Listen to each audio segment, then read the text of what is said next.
How y'all doing out there? Hope everybody well and healthy.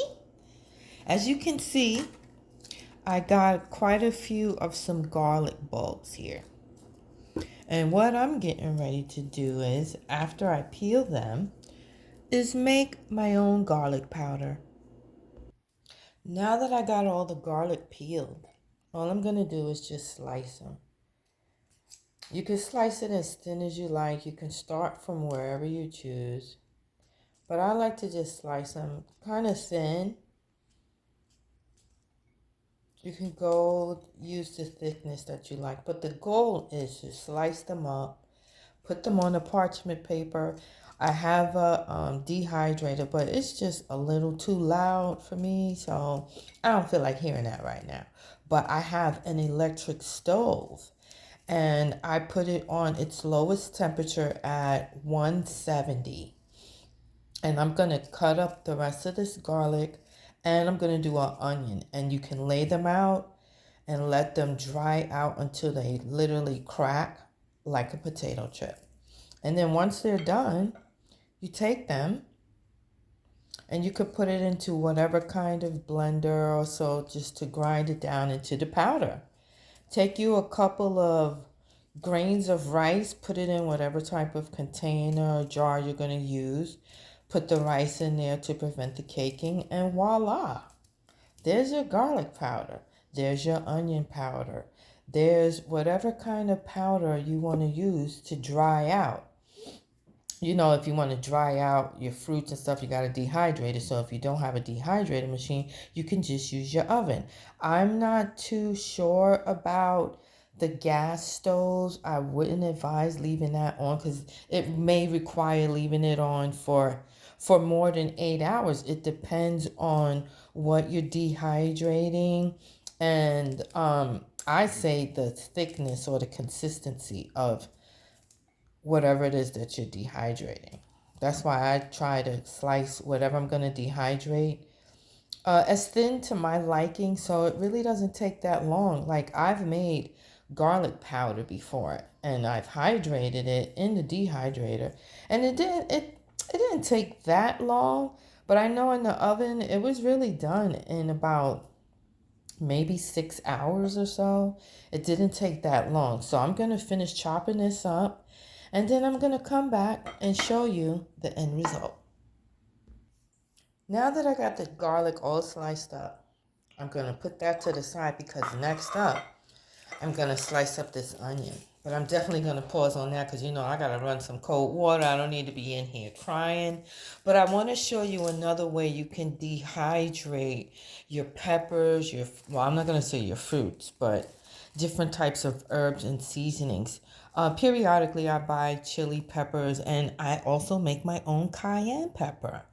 And I bought these red chili peppers at the farmer's market.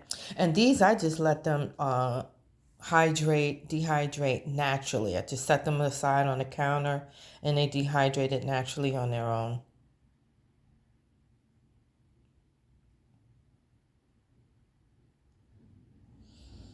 And they're spicy. So when I'm cooking something, a stew or what have you, I'll just take one of these and just drop it in there. And then what I'm going to do, like this also, nice red chili pepper. You hear that?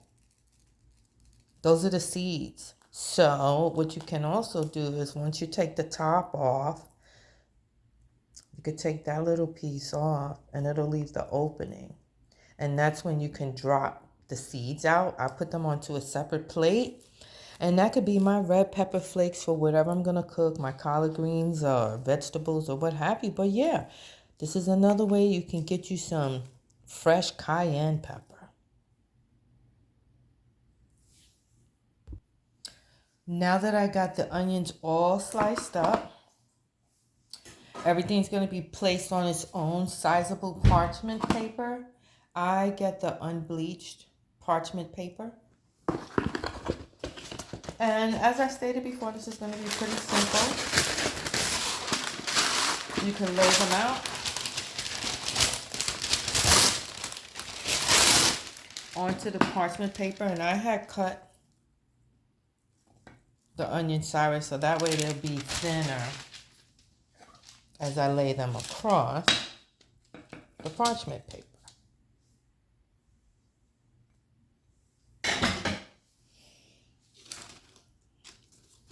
And you want to place them to where they're flat. And you may have to dampen them with just a little bit of paper towel because you don't really want any moisture on them. And you know, onions have their own liquid. I'm trying to hurry up because I feel it in the eyes, y'all. I feel it in the eyes. Let me get a paper towel. And do a little dampen.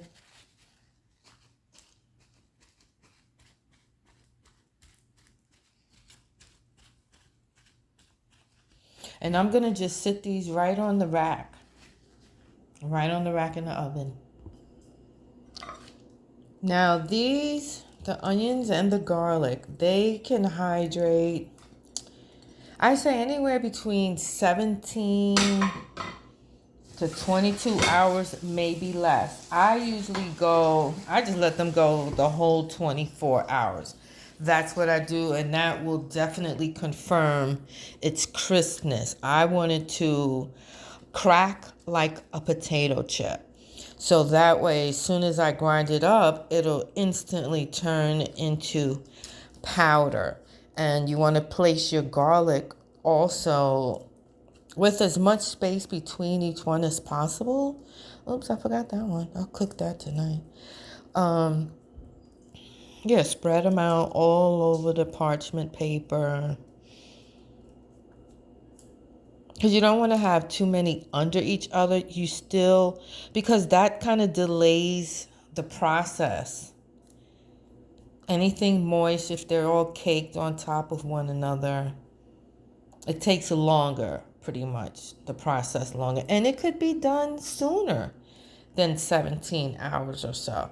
It depends. You test it. If it cracks like a potato chip, check with how long you put it in there. Oh, that gotta go. And then it'll determine it. So here we go. And this is what they look like in the oven. I put them on the bottom rack, side to side, and they'll be here until they are ready. Till then.